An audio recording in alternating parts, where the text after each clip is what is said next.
네, 로마서 16장은요, 로마 성도들에게 보내는 편지의 마지막 결론 부분입니다. 오늘 함께 봉독한 1절부터 16절 말씀에는 베베라는 겐글레아 교회 여자의 이름이 나오고, 그리고 로마 교회 성도들 26명의 이름이 문안 인사로 등장합니다. 우리는 대체로 로마서를 보면 이 부분은 대충 지나가고 싶은 유혹이 있어요. 이름도 어렵고 그냥 단순한 목록 같습니다. 예를 들면 우리 어제 매체인 성경 역대상 보셨지요. 1, 2장 어제 보셨는데 9장까지 족보가 됩니다. 이번 주 힘드실 텐데요. 끝없는 이름이 나열되고 있어요. 참 어려운 본문이고 빨리 넘어가고 싶고 무엇을 묵상하고 적어야 될지 도대체 답이 없는 부분이에요. 그런데요, 이스라엘 입장에서 생각해 보십시오. 역대상은 바벨론에서 포로로 70년 동안 살다가 예루살렘으로 귀환한 성도들에게 우리의 정체성이 누구이고 우리의 뿌리가, 역사의 뿌리가 무엇인지를 알게 하기 때문에 이 족보는 너무 중요한 거예요. 우리는 이상하지만 여러분, 70년 포로로 있다가 왔으니, 그래서 이 족보를 살펴보시면 우리의 족보를 거슬러 올라가면 다윗 왕이 나오고 아브라함이 나오고 아담까지 올라가는 어마어마한 신앙의 뿌리를 역대상은 1장부터 9장까지 정체성, 뿌리를 설명하고 있는 거예요. 자, 보세요. 로마서 16장에 예수님이 30년 전 십자가의 골고다 언덕에서 죽으시고 부활하신 이후에 수천 킬로 떨어져 있는 로마 도시에 한 그룹이 있어요. 그 그룹은 30년 죽은 한 청년이 사회적으로는 정치범으로 죽었다고 생각하지만 이 그룹은 그 청년을 하나님의 아들이라고 말하고 있고 로마 황제보다 더 놀라운 우주의 왕이라고 고백하는 한 무리들이 한 공동체 안에 있는 거예요. 그리고 그 공동체 안에 속한 사람들의 이름을 나열하고 있는데요. 여러분, 이 바울이 섬세한 언어들을 사용하면서 이들의 이름을 거론할 때 우리는 이 공동체의 아름다움을 몇 가지 찾을 수 있어요. 크게 한 두 가지 정도를 찾으려고 합니다. 로마 교회 구성원들 안에 사회, 도시에서는 함께 섞일 수 없는 다양한 사람들이 모여있는 아름다움입니다. 그들이 복음이라는 이 은혜 아래서 연합하고 하나 되어 있는 아름다움이 있어요. 우리가 이것을 살펴보면서 우리 교회는 2021년을 살아가는 이 믿음의 행진 속에서 이 아름다움을 지키고 발전시키고 확대시킬 수 있을 것인지 우리의 소망이고 싶습니다. 자, 먼저 로마교회 공동체 성도들의 다양성 속에 교회를 섬기는 아름다움을 살펴보지요. 먼저 기억할 사람은 베베 자매입니다. 네, 이분은 로마교회 성도는 아니에요. 1절에 보니까 겐글레아 교회의 일꾼으로 있는 우리 자매 베베를 바울이 로마교회에 추천을 합니다. 베베는 지금 바울은 이 로마서를 어디서 쓰고 있냐면 고린도라는 도시에 18개월을 머물고 있을 때 로마서를 쓰고 있는데, 겐글레아는 고린도에서 한 13km 정도 떨어진 항구 도시에 있었어요. 분명히 바울은 겐글레아 자매를 잘 알고 있었어요. 18개월 동안 있었으니까. 그리고 지금 로마 성도들에게 추천하는 이유는 베베가 지금 무슨 이유인지는 모르지만 1000km 가까이 떨어져 있는 예루살렘에 상업적인 이유인지 다른 일로 로마로 가는 길에 바울이 로마서 편지를 써서 베베에게 로마 성도들에게 전해 주십시오라는 임무를 부탁하고 성도들에게 추천하고 있는 거예요. 자, 이렇게 말하는 것. 성도 여러분, 주 안에서 여러분들의 합당한 예절로 그녀가 편지를 가지고 로마 성도 여러분에게 가게 되면 그녀를 영접해 주십시오. 그리고 먼 길이 왔잖아요. 잠자리도 없지요. 그래서 무엇이든지 그녀가 필요한 대로, 소용되는 대로 로마에 도착하면 숙식이든지 주 안에서의 교제를 도와주십시오. 그녀는 우리와 함께 주님 안에 한 가족입니다. 그리고 그녀를 칭찬합니다. 그녀는 갱글레아 교회의 일꾼인데 성도들 여러 사람의 보호자였고 나에게도 보호자였습니다. 아마 좀 여유가 있었나 봐요. 교회 성도들을 돌보고 바울에게도 시간과 물질로 섬기고 추천하고 있어요. 베베자매는 아마 남편이 이름이 없는 걸로 보아서 싱글로 보입니다. 2000년 전 여기 한 자매가 싱글로서 예수님을 주로 고백하고 성도와 교회를 섬기는 아름다운 헌신이 기록되어 있어요. 그녀는요, 시간과 물질로 갱글레아 교회 일꾼뿐 아니라 일꾼으로서 여러 성도를 보호하고 섬겼을 뿐 아니라 바울도 섬겼고 지금은 1000km 떨어진 로마 교회 성도들을 섬기기 위해서 편지를 전달하는 임무를 하고 있고, 이 싱글의 헌신이 2000년이 지나서 우리에게까지 영향력을 끼치고 있어요. 우리 교회 싱글 자매님들, 또 싱글 청년들, 베베 자매처럼 교회를 섬겨주셔서 감사합니다. 여러분들의 삶의 형편 속에 은사와 시간과 물질을 들여서 베베 자매처럼 섬김이 아름답습니다. 정말로 감사드려요. 두 번째입니다. 브리스가와 아굴라 부부입니다. 3절에 보십시오. 브리스가와 아굴라의 이름을 들어보셨어요? 성경은요, 이 부부에 대해서 여러 곳에 언급되어 있어요. 사도행전 18장, 디모데후서 4장, 고린도전서 16장. 자, 한 곳을 보죠. 사도행전 18장입니다.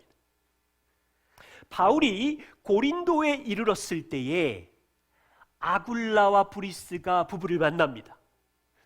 아굴라의 고향이 어디냐면, 아굴라라고 하는 이 사람은 본도라고 하는 터키 북쪽에 있는 도시에 출생한 유대인 사람입니다.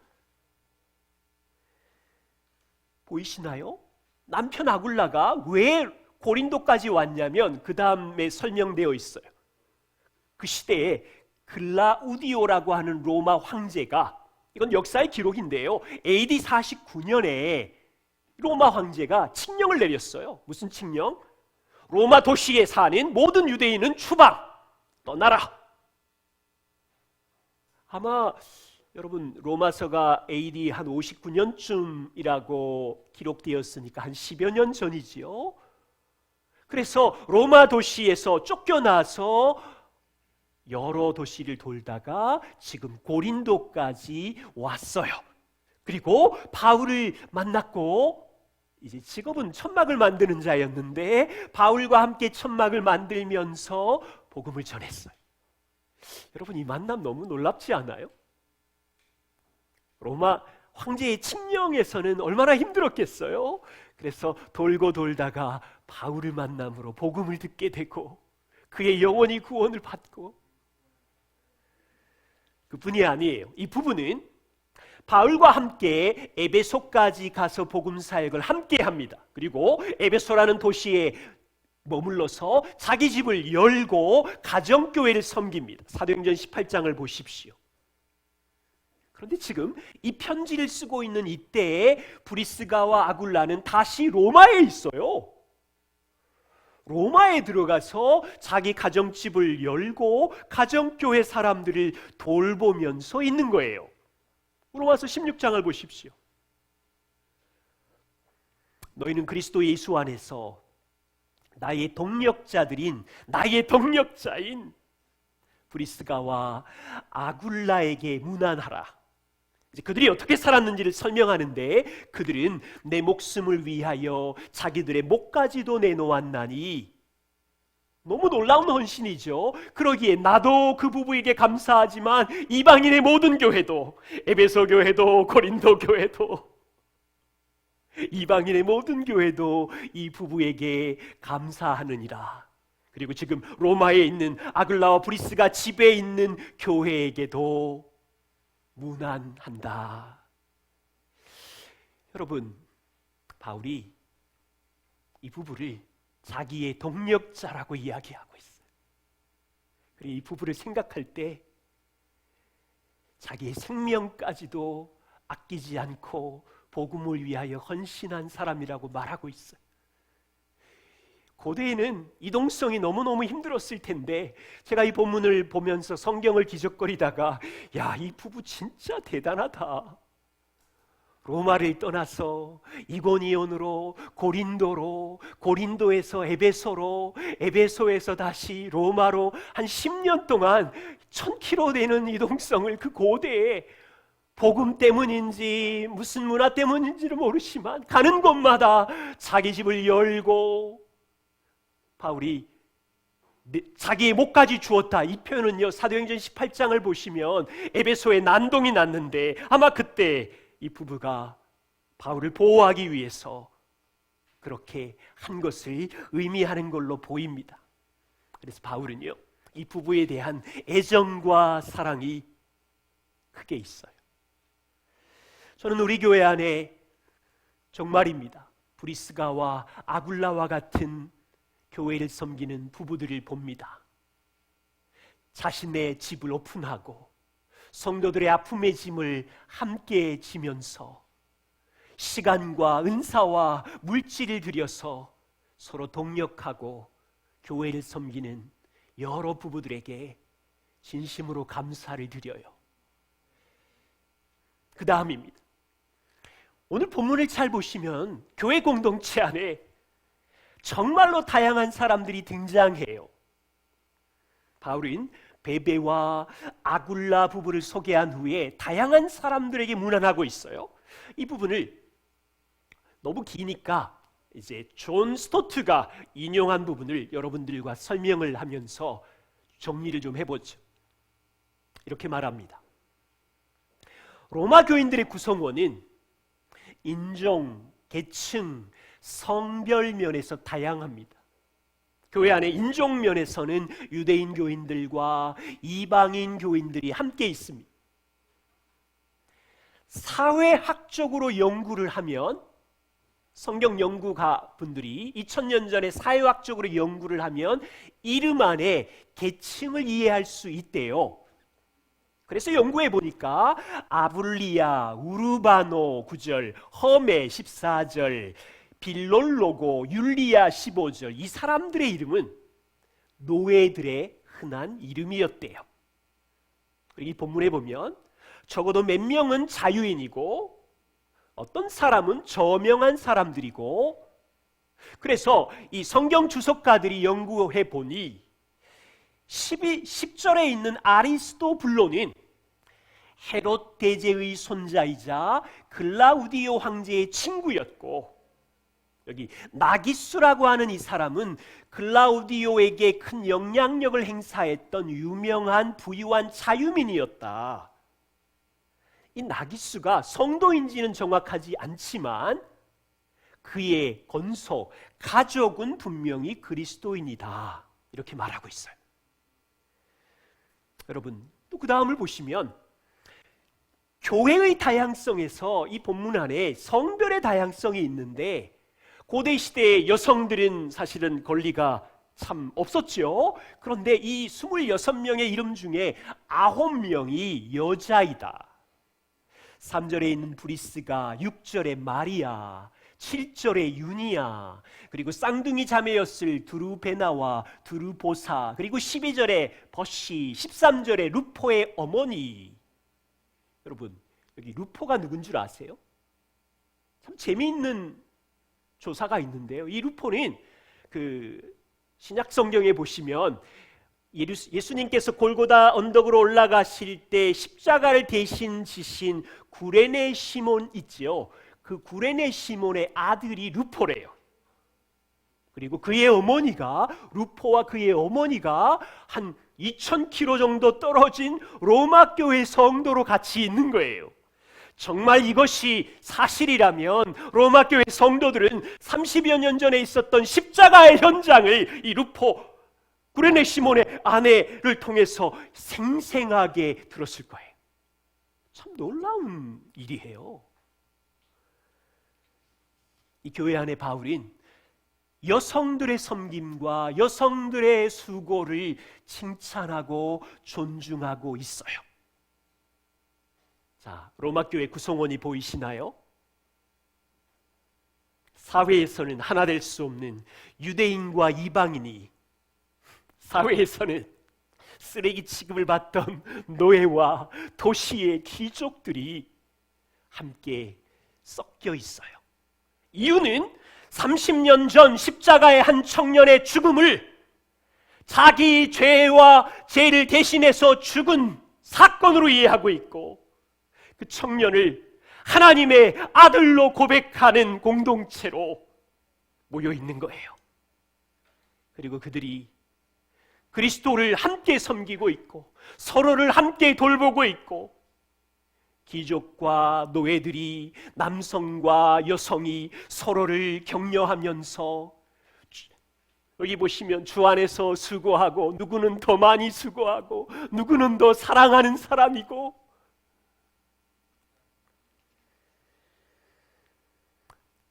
좀 특이한 부분은 또 있습니다. 바울은 로마에 흩어져 있는 여러 가정교회 성도들에게 문안하고 있어요. 로마 교회는 초창기에 건물이 없는 가정에서 주로 예배했고 찬양했고 교제했습니다. 5절을 보십시오. 바울이 브리스가 부부의 가정에 있는 교회 성도들에게 문안합니다. 14절을 보세요. 발음하기도 어려운 아순그리도와 블레곤과 허메와 바드로바와 허마와 및 그들과 함께 있는 형제들에게. 아마 이 교회는 형제들이 많이 모인 교회, 가정교회인가 봐요. 15절을 보십시오. 블롤로고와 율리아와 네로와 그의 자매 올름바와 그들과 함께한 모든 가정교회 성도들에게 문안하고 있어요. 우리 교회로 말하면 흩어져서 공동체 안에서 가정에 모여서 5가정, 6가정이 모여있는 이 교회, 가정교회 모습이 우리와 같은 교회의 아름다움인 거죠. 16절에 바울은 마무리를 이렇게 합니다. 너희가 거룩하게 입맞춤으로 서로 문안하라. 그리스도의 모든 교회가 다 너희에게 문안하느니라. 여기요, 여러분은 아주 단순한 단어로 보이는 거룩한 입맞춤이라는 이 단어 정말로 중요합니다. 당시 로마 사회에서는 이 입맞춤은 일상적인 문화적인 행위였어요. 도시 사람들은 어떻게 입맞췄냐면 같은 사회계층 귀족들끼리는 서로 입맞추고 가족들끼리도 서로 환영의 감사의 표현으로 입맞추고, 한국에서는 어떻게 해요? 악수로 서로 환영하고, 서양에서는 어떻게 해요? 가벼운 허그하고 고개를 돌려대서 가볍게 입맞춤하고. 이 로마 시대 때도 그와 같은 일이 있었는데 바울은 지금 로마 교회가 거룩하게 입맞춤으로 서로 사랑을 표현해라. 여러분, 이것이요 세상을 놀라게 했어요. 왜 이것이 세상을 놀라게 했는지 한 대목을, 역사적인 기록을 빗대어서 소개할게요. 초대교회 길을 묻다라는 책에 AD 200년경 초기 그리스도인들 중에 퍼피투아라는 귀족 여인, 그리스도인이 있었어요. 이 여인이 기록한 자료인데, 그녀는 귀족이지만 그리스도인이라는 이유로 원형 경기장에서 노예 그리스도인, 직업이 노예인 그리스도인들과 함께 처형을 받을 때였어요. 그 원형 경기장 안에 귀족들도 있고 노예도 있고, 그런데 예수님을 믿는다는 이유로 수천 명이 보고 있는 군중들 앞에서 이제 죽기 직전이었어요. 그때의 기록입니다. 군중은 그리스도인들을 자신들이 볼 수 있는 곳으로 끌어내라고 요구를 했어요. 그래서 중앙으로 왔겠죠. 군중들은 검투사들의 창이 그리스도인들의 몸을 간통하는 것을 보고 싶었어요. 그래서 순교자들은 일어나서 원형 경기장 중앙으로 나아갔고, 그런데 이제 죽기 직전이잖아요. 그들이 서로 입을 맞추는 거예요. 거룩한 입맞춤을 하는 거예요. 자신의 순교를 평화의 입맞춤 무식으로 마무리를 하고 죽는 거예요. 이 장면이 모인 군중들에게는 아주 극단적인 충격적인 행동인 거예요. 이 장면을 쳐다보고 있는 도시 사람들은, 여러분, 귀족이 노예하고 입맞추면 더러운 거잖아요. 우리 100년 전에 양반과 저기 하층 노비 백정이 입맞추면 도시가 난리 날 거 아니에요. 그리스도인들이 귀족이나 노예나 계층을 초월해서 입맞추자, 저게 뭐야? 어떻게 저럴 수가 있는 거야? 이해할 수 없는 파격적인 행동을 수많은 군중들이 보고 놀라는 거지. 그러나 이들은 죽기 전 부자이든 가난한 자이든 귀족이든 노예든 모두 복음 안에 한 가족이고, 우리가 죽지만 하나님 앞에 다시 만날 것을 소망하기에 마지막 평화의 입맞춤을 하고. 질문은 이겁니다. 세상 도시 사람들이 충격을 받는, 계층과 상관없이 파격적인 거룩한 입맞춤을 성도들이 할 수 있는 이유는 무엇인가요? 도시 사람들을 놀라게 하는, 정말로 복음 안에서, 그리스도 안에서 함께 용서받았고 함께 용납받았고 함께 의롭게 된 자녀라는 것이 이 입맞춤을 가능하게 한 세상의 충격 요법과 같은 방식인 걸 인정하세요.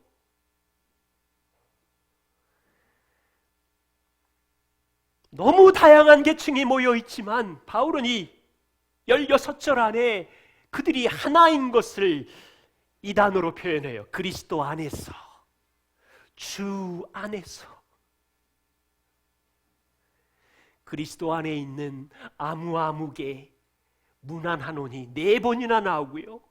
그 사람이 직업이 노예든 귀족이든 상관없이 주 안에서 아무개 5번이나 그 이름이 나열되어서 등장하고요.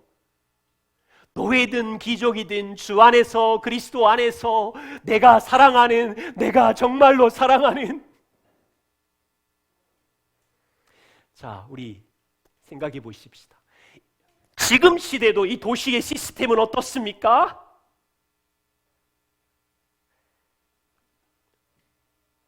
조금만 떠나보세요. 도시 안에서는 신분 안에서 서로를 평가하고 서로를 비교하지요. 학교에 가면 뭐 여러 가지 있지만 학생들끼리 생각하는 성적 안에서, 외모 안에서 서로 비교하고 우쭈쭈하고 분리시키지요. 직장 안에서는 지위라는 신분 안에서, 심지어 뭐 100억 통장 안에서 사람을 비교하고 아파트 평수로 비교하고 당해보셨어요? 세상 도시 시스템은 그렇다고요. 외모와 물질과 신분과 지위와 백인이냐 흑인이냐 얼굴 색깔로 조롱하고 차별하고 비교하는 것이 도시 시스템의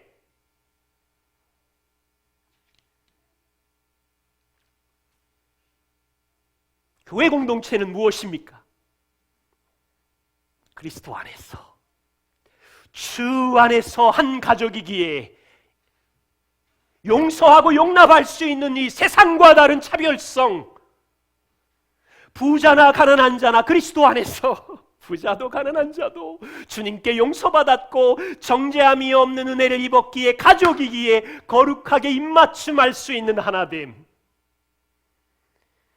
세상에서는 사장이고 직장에서는 노예처럼 보잘것없는 직업이지만 그리스도의 십자가의 은혜 안에서 사장이나 가난한 자나 영원한 저주에서 영원한 나라로 옮겨진 건 똑같기에 하나 될 수 있다는 이 공동체성.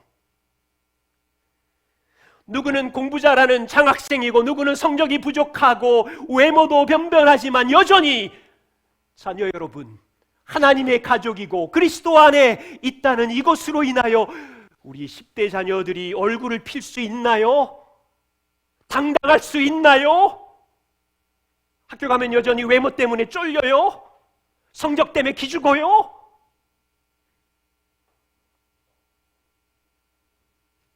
물론 교회 안에는요, 신앙이 누구는 강한 자고 누구는 약한 자일 수 있지요.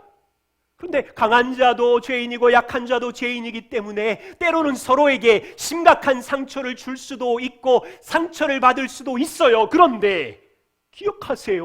두 사람 모두 다 그리스도 안에 있고 두 사람 모두 다 주인이신 주님 안에 있기에 거룩한 입맞춤 할 수 있지 않아요?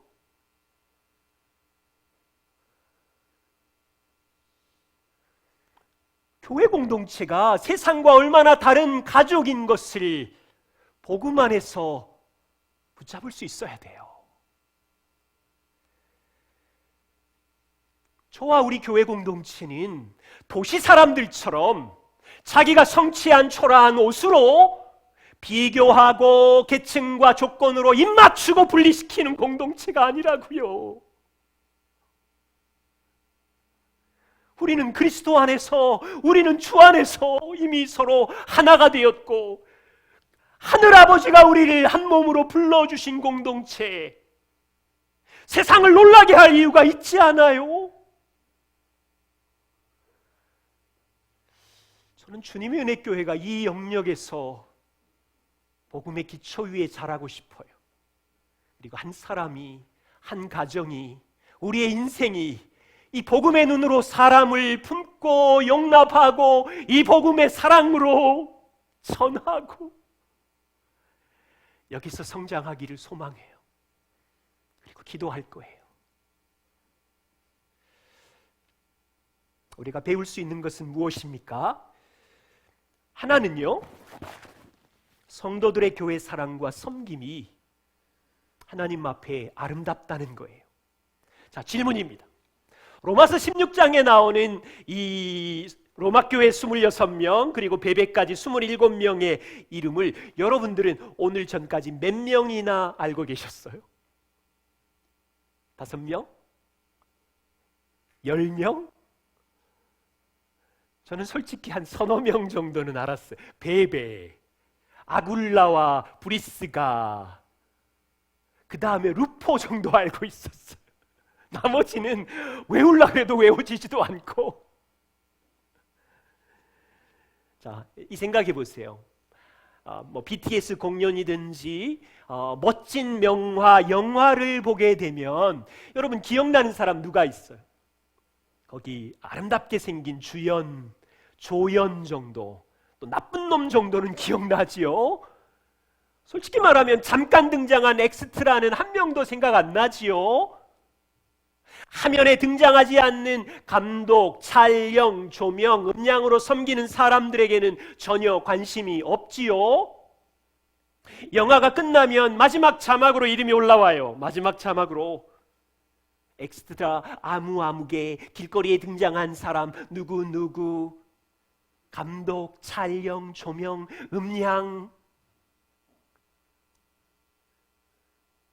누구도 주목하지 않는 이름 없는 사람들이 있지만 영화는 많은 사람들의 수고와 섬김으로 만들어진다는 거 아세요? 로마서 16장에 등장하는 26명의 성도의 이름을 우리는 관심이 별로 없어요. 그런데 바울 보세요. 한 번도 만난 적이 없는데 26명 한 명 한 명의 이름을 기억하고 부르고 있어요. 바울은 알았어요. 하나님의 구원의 역사는 바울 혼자서 할 수 있는 것이 아니라 이렇게 이름 없는 무명의 사람들의 교회 사랑과 성도 사랑으로 그분의 나라와 그분의 교회와 그분의 구원 사역은 진행된다는 걸 알아버린 거죠. 16장을 천천히 다시 읽어보세요.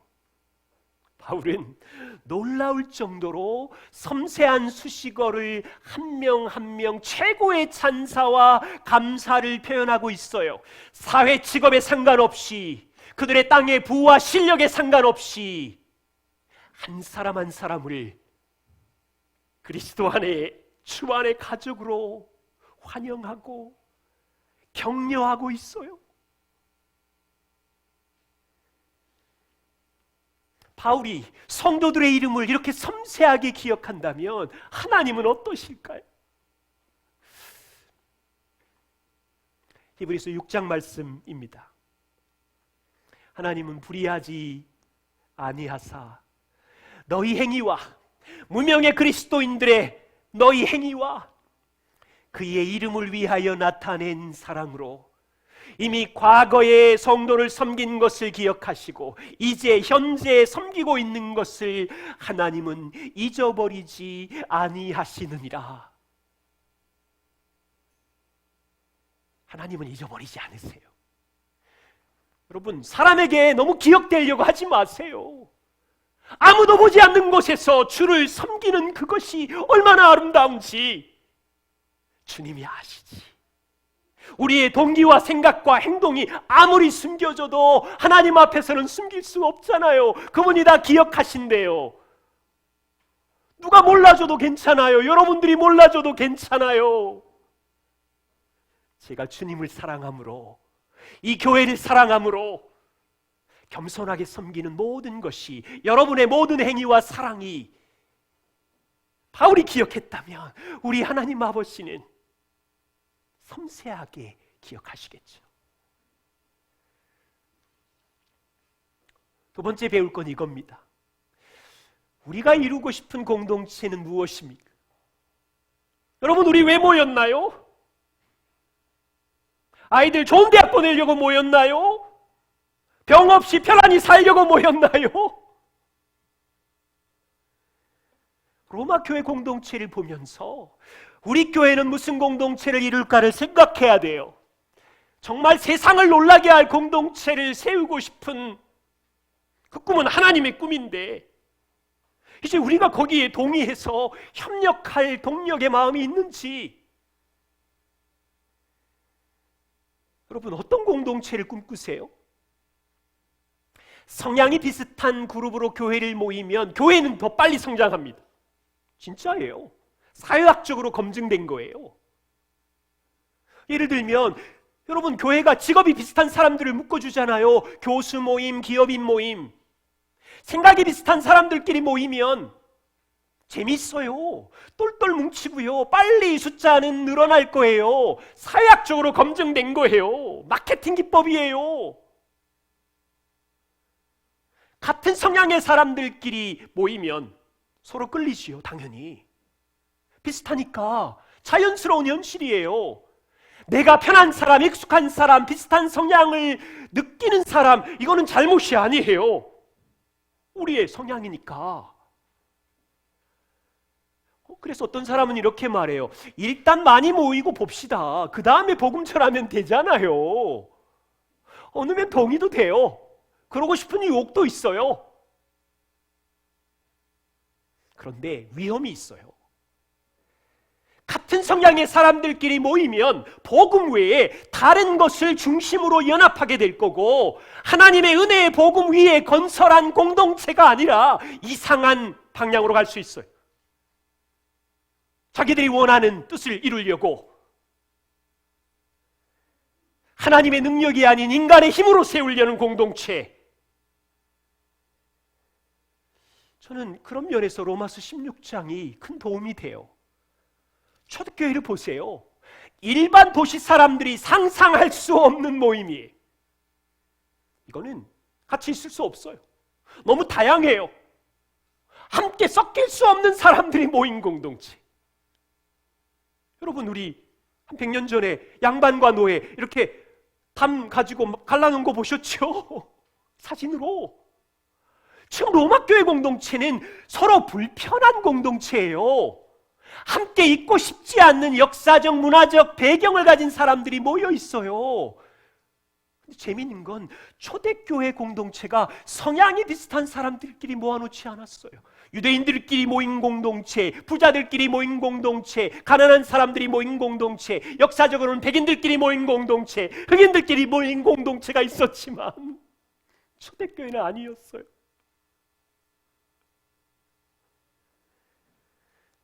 그들은 너무 다르지만 그리스도의 은혜의 복음 안에서, 그들의 주인이신 주 안에서 복음 때문에 함께했고, 복음 때문에 까칠하지만 서로 사랑했고, 용납했고, 용서했고, 격려했고, 한 가족으로 모였어요. 자, 보세요. 도시 사람들이 볼 때는 절대로 함께할 수 없는 종자들, 분명히 같이 있으면 싸울 사람들, 적대감을 갖고 반드시 깨어질 수밖에 없는 구성원들. 그런데 이상해요. 같이 서로 용서하고 용납하고 격려하고 돌보면서 너무 잘 지내니까 도시 사람들이 저거 뭐지? 쟤네들 뭐야?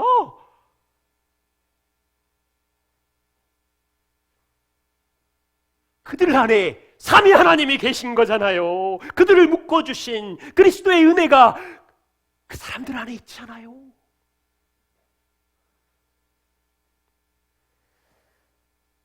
자, 저와 우리에게 여러분, 이와 같은 복음 공동체가 가능할까요? 저는 저 삶을 여기에 걸고 싶어요. 마크 데보의 마지막 이야기를 나누고 마치겠습니다. 복음을 드러내는 공동체는 주목할 만한 두 가지 특징이 있습니다. 첫 번째 특징은 넓이입니다. 이 공동체는 유대인과 이방인처럼 서로 대립하는 사람들까지 모두 아울립니다. 공동체가 하나님을 영화롭게 하는 방식 가운데 하나는 서로 너무 다르니까 초자연적인 능력 없이는 결코 서로 연합할 수 없는 사람들을 한자리에 불러 모은 겁니다. 저 동의해요. 초자연적인 능력이 아니면 같이 있을 수 없는, 그런데 초자연적인 능력 때문에 수많은 다양성의 사람들이 모일 수 있는. 두 번째 특징은 깊이입니다. 이 공동체는 사람들을 한 곳에 불러 모아 서로를 용납하게 만드는 것에 그치지 않습니다. 이 공동체는 사람들이 서로에게 긴밀하게 헌신하도록 이끕니다. 이 또한 초자연적인 넓이와 깊이로 공동체가 세워진다면 그때서야 보이지 않는 하나님의 영광을 세상에 보이게 됩니다. 저는 이 교회 공동체가 우리의 힘과 노력 때문에 가능하다고 믿지 않습니다.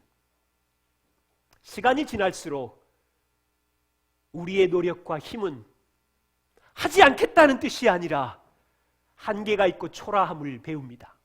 그런데 이 안에 초자연적인 능력의 하나님이 우리 모임하고 같이 하세요. 그래서 저는 소망을 가지고 이 일을 한 걸음씩 걷고 싶어요.